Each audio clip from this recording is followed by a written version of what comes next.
Hey everyone, Joe here. I'd like to welcome you guys back to my author channel here on YouTube. Today I thought we could take a walk down to the creek. I think I promised to take you all down there in my last video. And I'd like to talk a little bit more about Rivendoah, which is my trilogy of novels that I'm in the process of working on. I'd also promised to premiere the dust jacket design for the hardcover book, for the first book, and I'll also tell you guys the name of the first book, which I don't think I have said yet, so there'll be that also. After we take a walk down to the creek and kind of walk down through the property a little bit, I'm going to come back up to the fire pit, make a fire, make some peppermint tea, and we can sit back and talk a little bit more about the book. And I also have one other little surprise that I'm gonna give you guys at the end of the video. So anyway, why don't you join me? We'll walk on down to the creek, and I guarantee we'll have some fun.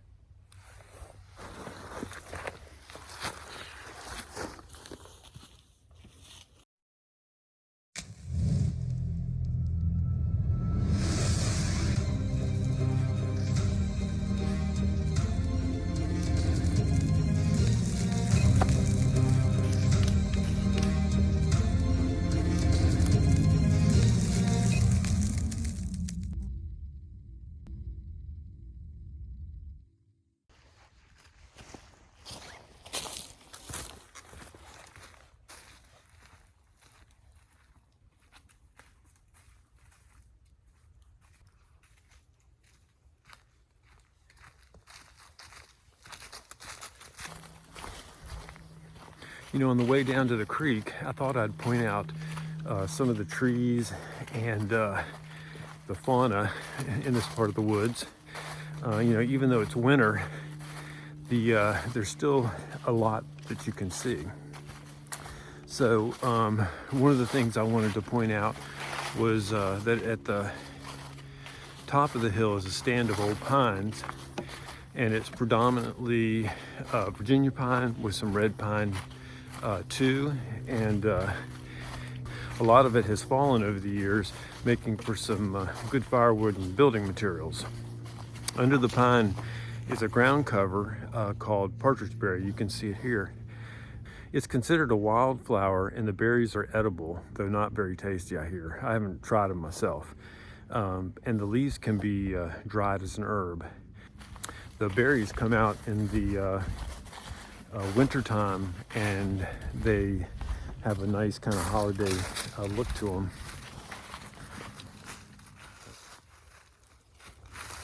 Hey guys, this green ground cover is called running cedar, also called crow's foot. I'm not sure why.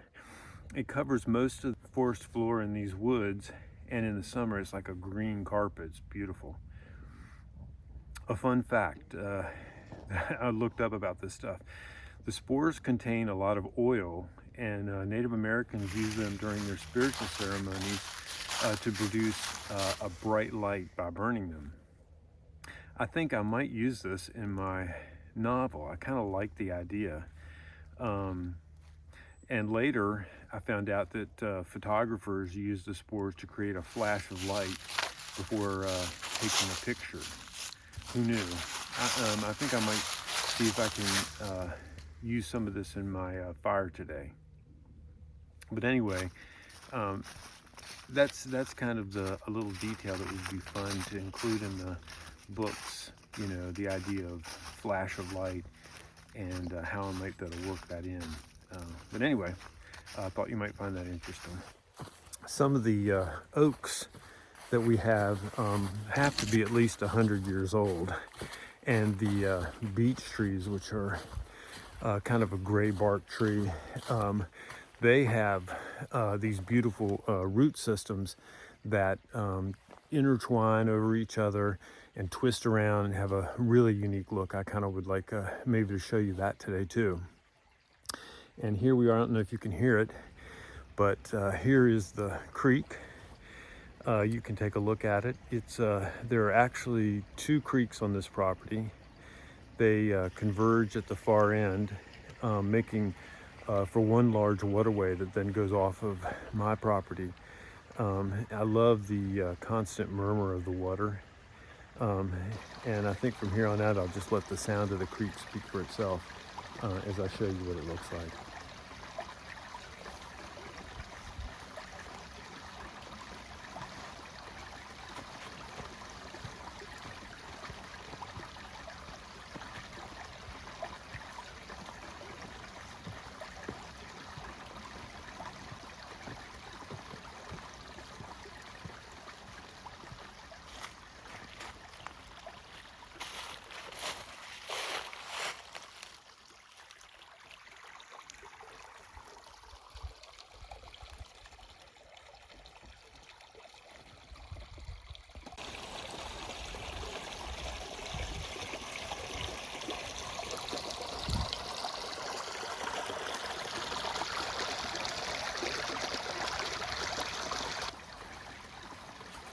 One of the things I love about the woods here is they have kind of a magical feel about them that reminds me of the woods I used to play in when I was growing up.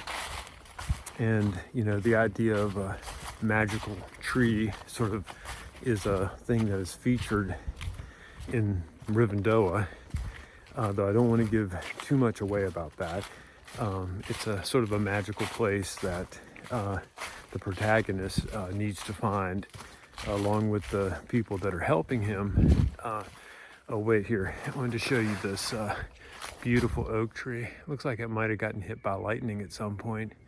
It looks like it's almost hollow on the inside. This old tree has to be at least maybe 150, maybe 200 years old. It's quite a magical feel about it. Almost looks like it could come alive. But anyway, I want to take you down here and let you take a look at it.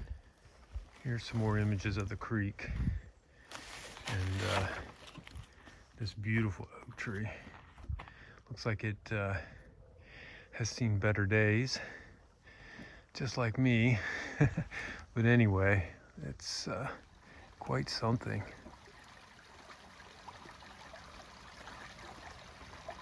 And if you look down here, you can see where the creek goes on down and actually goes on off my property. But just before it meets up with the other creek, and I'll show you that.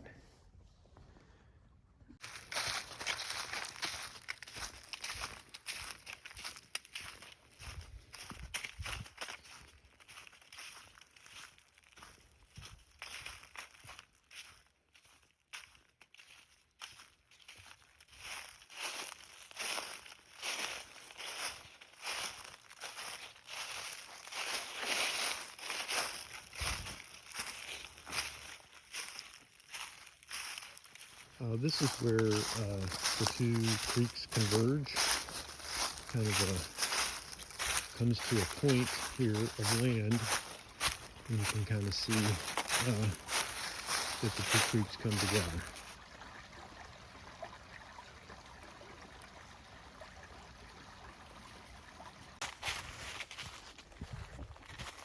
This is a new trail I just created for biking. One of the things I did see on here was it was almost dusk, and I saw a copperhead along here. Scared the you know what out of me, but he left me alone and I left him alone, and we seemed to get along okay. One of the things I wanted to show you down through this section of the trail, which goes by the creek down here. Let me show you that. There are these cool trees that have openings in the bottom. It's like some kind of little woodland creature could live in there, like this one here. It's a beautiful tree. I think it's a white oak, and Wait a second, do I see something in there?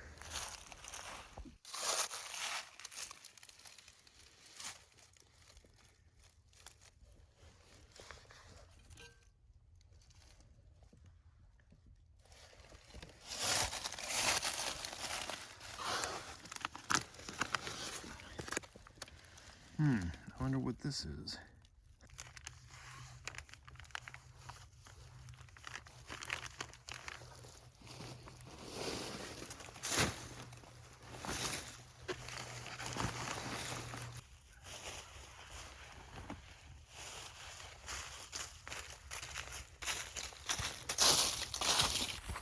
Well, it looks like some woodland elves may have left me a little gift.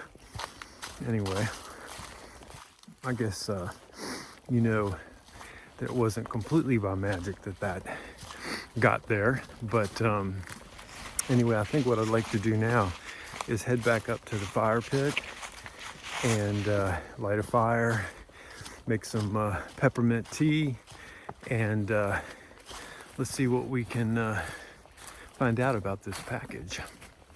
Oh, now wait a second. Before we go up, I wanted to show you this tree here. Here's one of the beech trees. They grow all along both sides of the creek, and they have a really nice silver gray bark that it sort of reminds me of Tolkien's Malern trees in Lothlorien in the Lord of the Rings.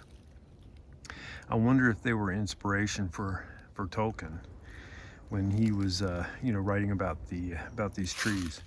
Like the Malern in his story, the beech trees have a golden leaf that stays on the tree all through the winter, and the leaves don't fall until spring when the new buds come out, and they're really pretty in the woods during the winter time.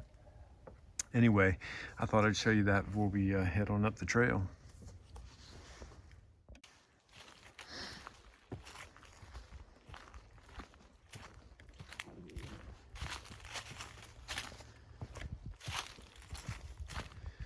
This is another trail that I created for biking, and I'm actually in the process of trying to get my hands on a GoPro, and I'm hoping I can go along this trail and with my bike and let you all see what it's like to ride in the woods through my little bit of Rivendoah here. Anyway, I thought you might enjoy that, and I might take you along with me while I cut some of the trails out this summer, because I have another couple that I want to cut out also. This is the way up the hill to the fire pit where I took you guys on the last video, and so we're gonna make our way up here and take a peek at the fire pit. Here it is. I had already cut a little wood, so give me a few minutes to get the pot on the boil, and we'll be making some tea.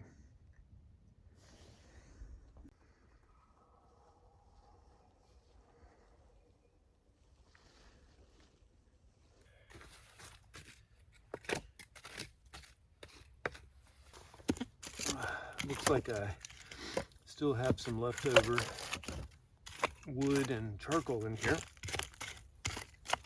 so I'll just push that to the side for now. Go ahead and put my stuff in here. Create a small stack of sticks here, and you know what I'm going to do? I picked up some of that running cedar, and I'm going to see if that actually works with what they were saying about that. So I'm going to put a couple of these around, and I'm going to try my fire stick, and if that doesn't work, I have a backup. So let's see what we can do. I got my knife and my fire gloves. I don't think I really showed you this very closely in the last video. This is a Bushmaster Survival knife. Beautiful size. It's got a nice blade, very thick. You can really see the length of that and how it runs all the way down through the handle. It's got this for hanging if you need it, and it's got a beautiful sheath here that you can put on your belt, or just pull out when you need it. Anyway, I'm going to use this to use with my fire steel and see if I can get something going here. I've got my fire steel in here, and let's see what we can do.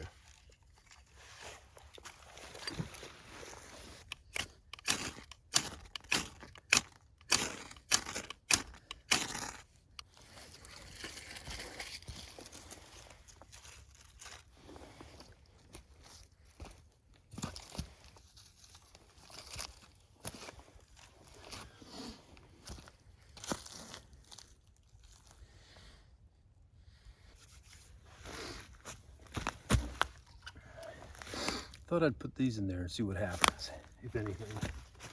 Kind of just place them right on the top. I have a feeling they will crackle and get started here.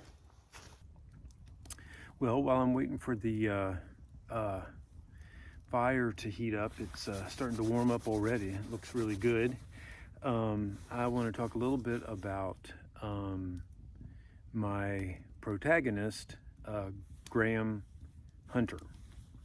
Now, the book follows his journey. He is the protagonist, the main character, and around him are hopefully going to be some very strong characters also.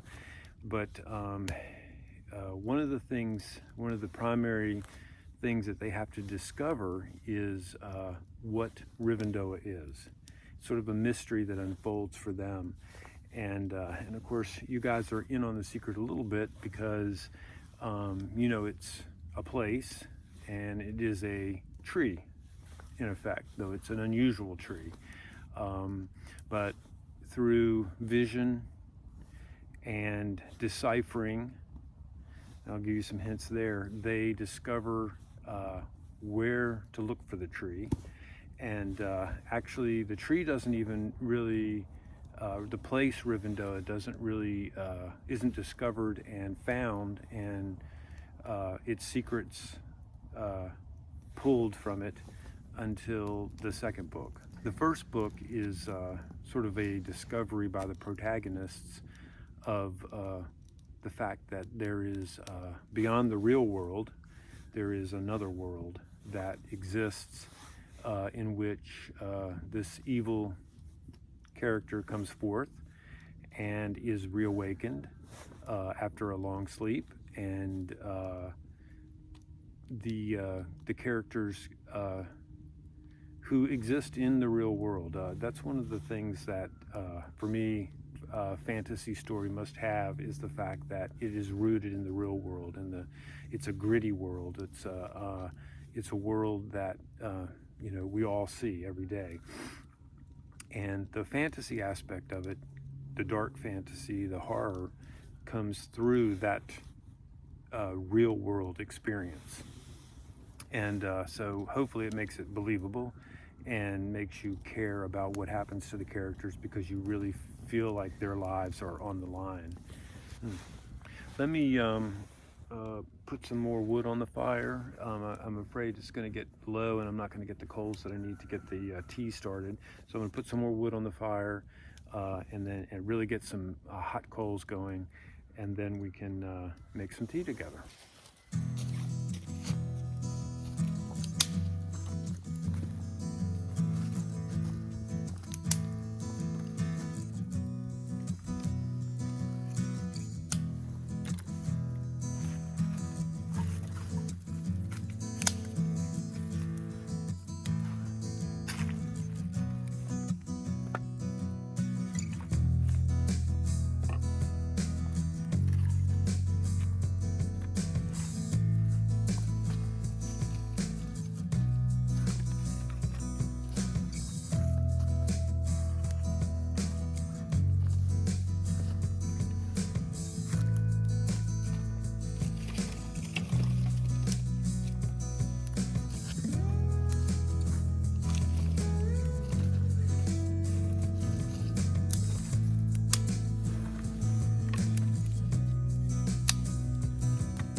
these right here once the fire goes down a little bit to make my place to put my grill on.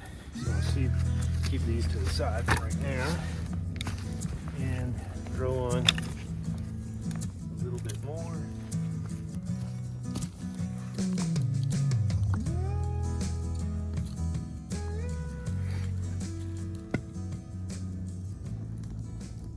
Nothing like a warm, hot fire in the winter. That is quite beautiful.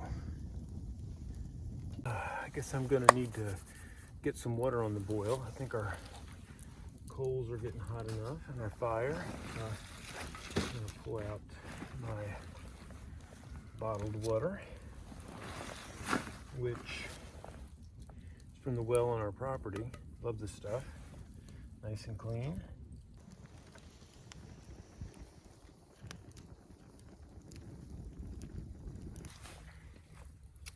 Got my Best to Got here, and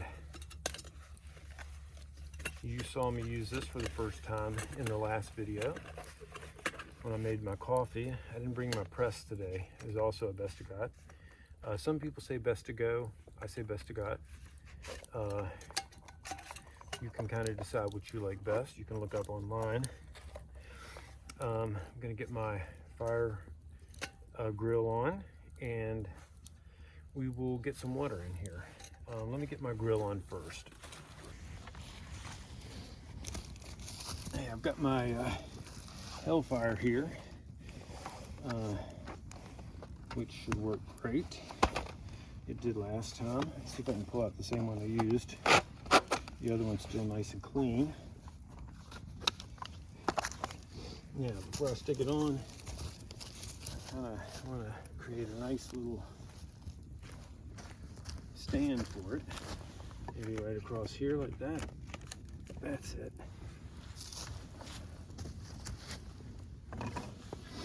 And I am going to go ahead and get my water. There we go. Put that up here. Get this out of the way. And get the top off.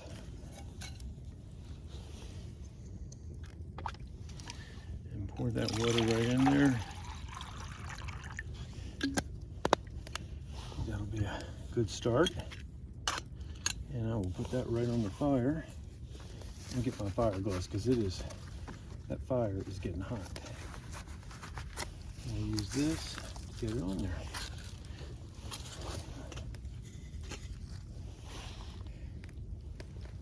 Let's get that thing going. And that is going to be heating up fast. That fire is cranked up again.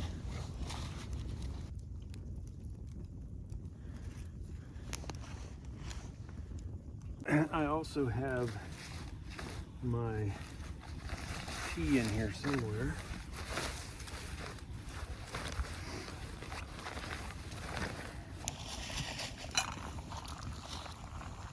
That top is going to pop. I have to let the fire quick. That pot is boiling. Let me get it off the fire. I'm going to get my little scoop here. Ooh, that is a hot boil. I don't know if you can hear that boiling, but boy, it is going off. Go ahead and take that off. And we'll just let this fire keep going while I make my tea.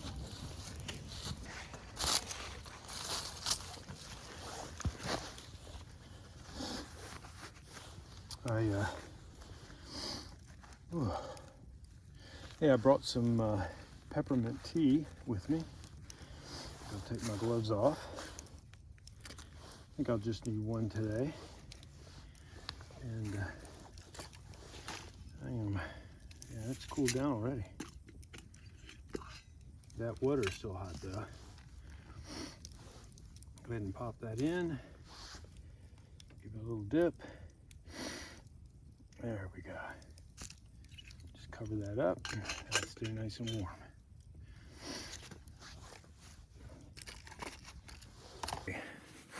Okay, well while that's steeping And I will say in my last video I used the word steeping, the term steeping for coffee, which is incorrect. It's brewing. Of course, everybody knows that, but I said steeping like 4 or 5 times when the coffee was brewing. But now I have tea, and that is steeping. So let's take a look at this, why don't we? Found this in the woods. Not sure how it got there. And maybe some little elves or hobbits or munchkins or something found this and stuck it in the tree. Anyway, I think it's time to open it. So why don't we take a peek and see what it is? All right. Go ahead and just see if I can pull this off. And we will see what we've got in here. I have a feeling you guys have some idea what that might be. I'll just throw this in the fire. Now let's see what we've got here. Yeah, if this is what I think it is, this is going to be the first time that anyone has seen this but me. And you guys are going to get to be the first. It is Rivendoah, Wings of Shadow, Book 1, Paul Joseph Russell. That's me. Here is the spine. And I've got a little company I've created called Mystic Tree Press, sort of like as a publishing company. And then here's an excerpt from the book, which the surprise I was going to have is I'm going to read that today. So you can take a look. Now on the inside, Rivendoah.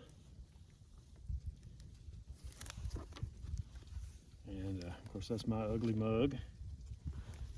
And this will feature prominently in the books, and you'll find out more about that at a later date.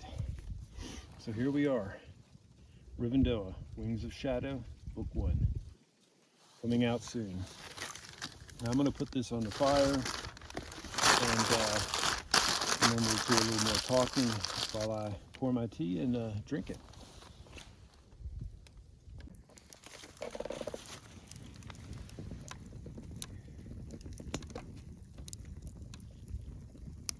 Let me check on that fire real quick, and then we'll pour that tea. Pull this out so it's starting to cool down. And let's go ahead and see if we can get that stirred up a little bit. I don't think I'm going to put any more wood on. I think we're good for now. See if I can burn all this up before I go today. Save this for next time.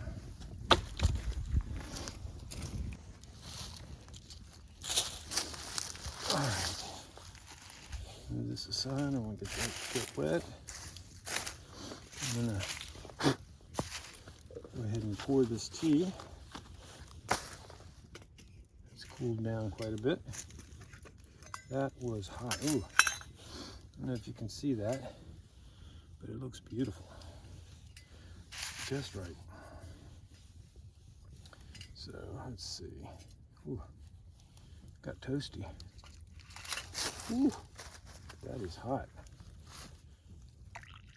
This is a peppermint tea, Celestial, which I have been drinking 35 years. Seems like a long time. So let's take a look at that. That looks good, doesn't it? Let's take a sip. All right. I'll try not to gurgle this time, or slurp. No, slurped anyway. Well, that's good. I like that. Feels good out in the cold out here. Though it has warmed up a little bit, it is still chilly. So I'm not complaining. It's actually been fairly warm this year. We haven't had a single snow yet, which is unusual. Well, you know, nothing, not even a snow flurry that I can recall. And you know, we're in the end of January, And I'm sure there are people in other places in the country who are quite chilly right now. I know up north they've had some snow up there. So, but anyway, I think what I'm going to do now is bring you my little surprise, which is to read the excerpt, which is on the back of the book, is from the prologue. And I guess I should set that up a little bit. The prologue opens on October 2nd, 1925, on the day the Churchill Tunnel collapsed. And this was a true historical event in Richmond, Virginia. The locomotive was moving through the tunnel, which is about 4,000 feet. It was just reaching the other end, and the ceiling collapsed, and it was in the middle of being reconstructed. So it was a shock to everyone. A certain number of people died. It was a tragic event in Richmond's history, and it was what spawned many myths and stories in Richmond. And so I thought I would take that and expand on that as the starting point for Rivendoah. But anyway,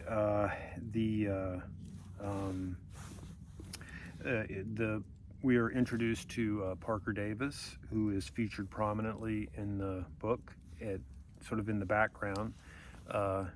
And even though most of the story takes place in present time, it starts out in 1925. He was a fictional character that I've created, but he was a laborer in the tunnel who witnessed the cave-in, and he sees things that he cannot explain.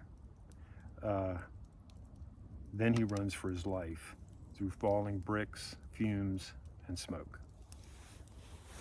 So here we go. Wish me luck. It's the first time reading out aloud to anyone from my book.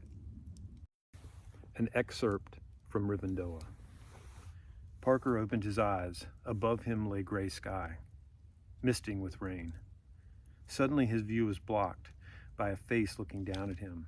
His hands flew up reflexively, as if to ward off a blow. Unintelligible sounds of terror escaped his lips. "Hey, whoa there! You're out of the tunnel, son. You're safe. Are you hurt? Is anything broken? Did you see it? Did you see the beast?" "I saw something. A hurt dog, maybe, or something. It ran out of the tunnel and down towards the river." Before Parker could respond, the man was gone, moving on to other men who lay hurt about the tunnel entrance. Someone must have dragged him out after he fell unconscious. The rain began to fall in sheets. He tried to get up, but landed on his knees, hacking up black bile that spattered into the wet ground. He looked down at his hands, covered in soot and blood. He had no idea if it was his blood or the blood of another. His shirt was torn and stained crimson. He looked at the men around him. Some were unharmed, others badly hurt. Some lay dead. Then he saw the boy, Billy, unconscious on the wet ground. He climbed painfully to a standing position. He placed a hand upon his chest and felt his wife's letter over his heart.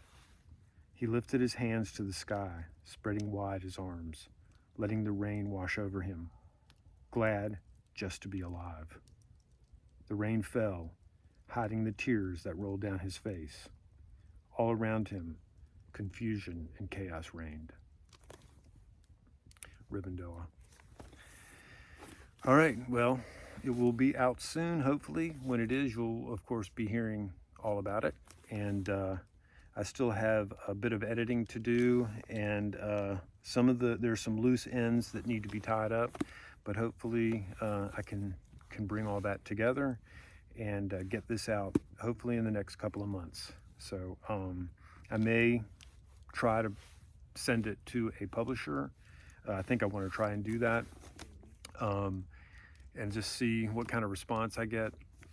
If I don't get any kind of response from a publisher, I know they see so much, you know, I'm definitely going to try and send it to a publisher who would be open to dark fantasy and horror. But if not, I will publish it myself, and you guys will be able to order it on the Rivendoah site, which is rivendoah.com, which is coming soon, and we'll see how it does. You know, I'm kind of nervous about it, but you know, it is what it is. I put a lot of work into this, and I'm going to get it out, whatever happens, success or fail. Now let me get back to some of this tea. It's starting to cool down already. One of the things I did want to remind you guys to do, and I hate doing it, I feel like I'm hawking something, but if you all could like the video, and of course if you haven't subscribed yet, please subscribe, and that way I can, the more people subscribe and like, the more high profile the YouTube channel becomes, and the more people will come to see it. The more people that come to see it, hopefully the more people that will be interested in the upcoming book and the release of the book. And so that's my hope for this. And so anyway, I think one of the things I might try and do in my next video is talk a little bit about some of the things I've learned as a new author, a person who has been struggling to get a book out. I think there's a lot of people, you know, there's tons of how-tos out there about how to write a book from people who've written 100 books or 10 books or 20 books, 1,000 books, and I'm trying to write one book and have not gotten there yet, but will hopefully. And so I kind of want to take it from the standpoint of a novice, a newbie, a person who has not quite made the goal, but is in it and feeling it right now. So hopefully that will be of interest to some people, and sometimes, you know, that kind of thing will generate a little bit more traffic to my site. You know, how-tos, people love that kind of thing, so I'm hoping that will help out and get the word out about Rivendoah. If you like reading and you have any of your friends, tell them about this upcoming book, and I guess it'll make a lot more sense when it's actually out, and you can give it to somebody for a Christmas present or read it or whatever it is you want to do. So anyway, I think that kind of wraps it up for today. I'm going to go ahead and get packed up, make sure the fire's out, and I will see you guys in the next video, which hopefully is going to be before the end of next week. Sort of seems like Friday, Saturday are the days that I've been using to actually do the filming, and then, you know, premiere on Sunday, so which is today. So I might be able to get it out a little bit sooner, because I have a feeling it's going to be a slightly shorter video. These tend to go on and on and on. So anyway, cheers, and I'll see you in the next video.